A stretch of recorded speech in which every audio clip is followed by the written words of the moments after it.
Hello and welcome to my February month-end wrap-up and March TBR.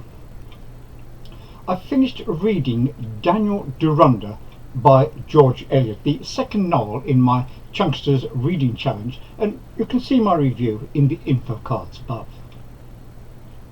I read A Tree Grows in Brooklyn by Betty Smith, which was recommended by Joey of Game of Authors and by Kelly of Books I'm Not Reading.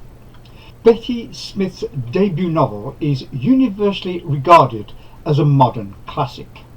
The sprawling tale of an immigrant family in early 20th century Brooklyn, A Tree Grows in Brooklyn, is one of the great distinctively American novels. The Nolan family are first-generation immigrants to the United States. Originating in Ireland and Austria, their life in the Williamsburg slums of Brooklyn is poor and deprived, but their sacrifices make it possible for their children to grow up in a land of boundless opportunity. Francie Nolan is the eldest daughter of the family. Alert, imaginative and resourceful, her journey through the first years of a century of profound change is difficult and transformative. But amid the poverty and suffering among the poor of Brooklyn, there is hope and the prospect of a brighter future. So, what did I think of this novel? After hearing Joey of Game of Authors speak about the book and movie in his tag, "I love the book, I love the movie," I watched the movie, which I absolutely loved, so I decided to buy the book. I read chapter 1, which is 20 pages long, and I was so disappointed. I did not like this first chapter. I didn't like the writing style, and I didn't like the content of the chapter. I considered DNFing it, but I just couldn't bring myself to do it. The next day I decided to read the next 20 pages, and I'm so glad that I did, because it was like reading a different novel.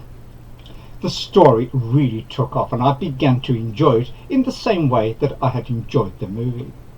I'm surprised that with such a disappointing opening that the novel managed to gain such an enthusiastic following, but perhaps like me they all decided to persevere. The story is told from the perspective of Francie Nolan, who is almost 11 years old when the story begins, and it is utterly delightful, charming and involving.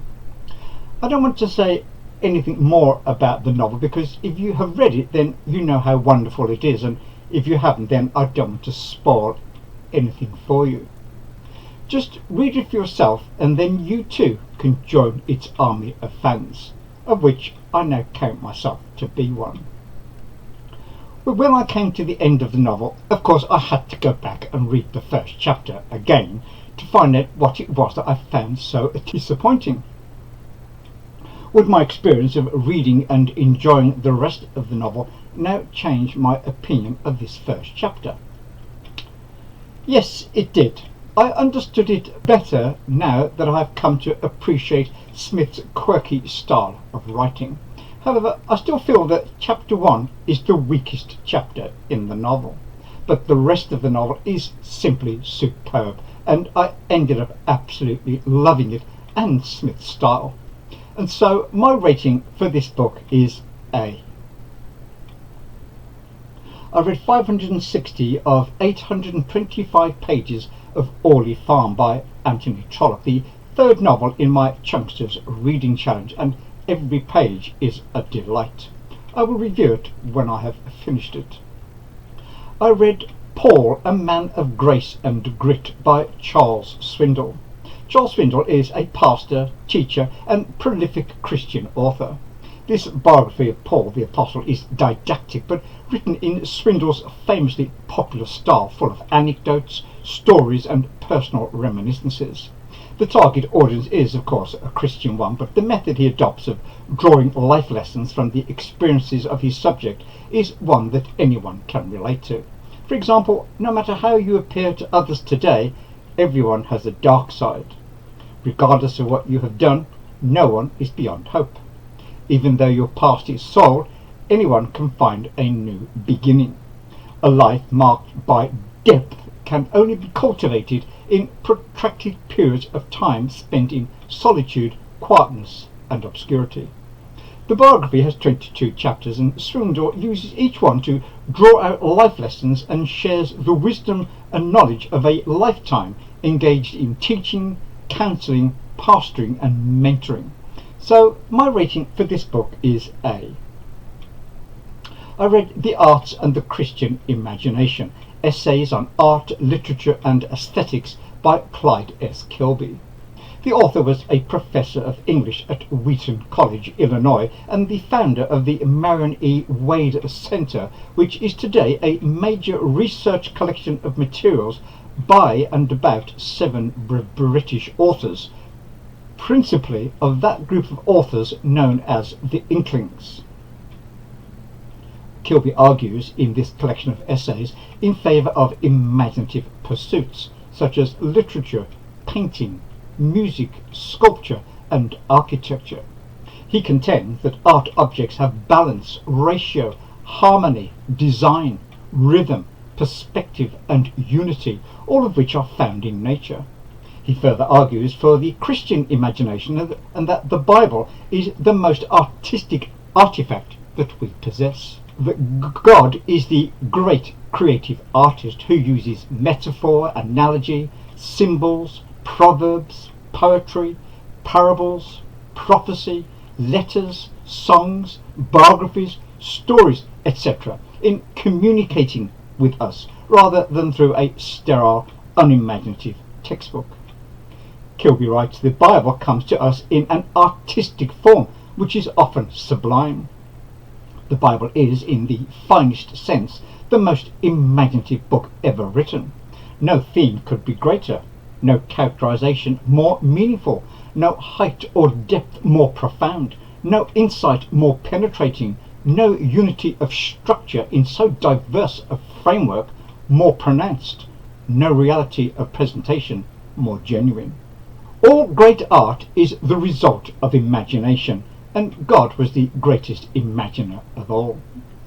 Kilby states, we think a theory of aesthetics which begins with God is likely to be more fruitful than one which begins anywhere else.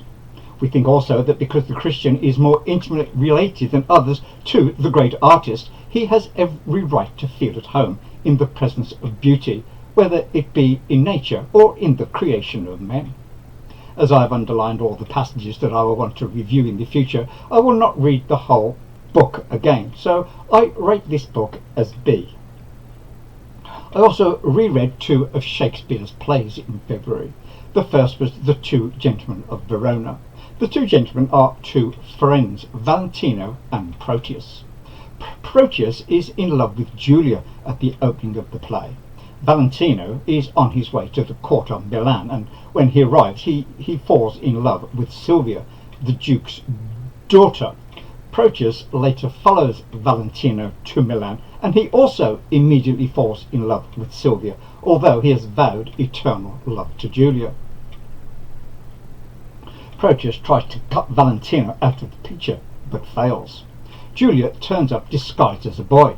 She learns of his faithlessness, and Valentino learns of his treachery.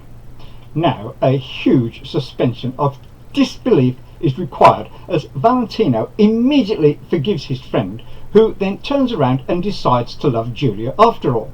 She, of course, forgives him and accepts him. If she gives him hell hereafter, it will only be what the scumbag deserves, but Shakespeare is more forgiving than I am, and so they live happily ever after. Marjorie Garber, in her essay on The Two Gentlemen of Verona in Shakespeare After All, points out that Proteus is acting out the meaning of his name by changing his affections, first from Julia to Sylvia and then back to Julia again. Reading this play again, I was struck by how self-assured this early romantic comedy by Shakespeare is, and of how enjoyable it is. I also read and enjoyed The Taming of the Shrew again. It is preposterous and unlikely, but hugely enjoyable. I rate these plays as A because I'm sure I will read them again. And I also read about and listened to the pieces for February in Year of Wonder by Clemency Burton-Hill for my Year of Wonder challenge, and I donated £2 to Book Aid International on completion. For my March TBR, I will finish Orley Farm by Anthony Trollope, then begin the 4th novel in my Chunksters Reading Challenge, The Newcomes by William Makepeace Thackeray.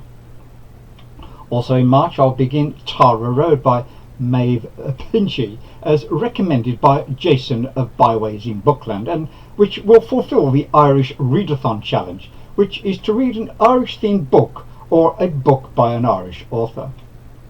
I also plan to begin reading Team of Rivals, the political genius of Abraham Lincoln by Doris Kearns Goodwin. I've wanted to read this book ever since it came out, and now that it has been brought to my attention by a couple of booktubers, I decided it was time to buy it and read it. If I have time, I'm going to try and fit in Service of All the Dead by Colin Dexter, my 5th Inspector Morse novel, for March Mystery Madness. Finally, in March, Matthew of Maybury Book Club suggested a read-along of a slim volume by Thomas Mann called Joseph and His Brothers. At 1,492 pages, this qualifies for the Marching Mammoths Challenge, as it is a mammoth chunkster. It also qualifies for the Read German 2020 Challenge. All the links to these challenges are in the show notes below. And now, here's a quick recap, and I'll be back soon with another BookTube video.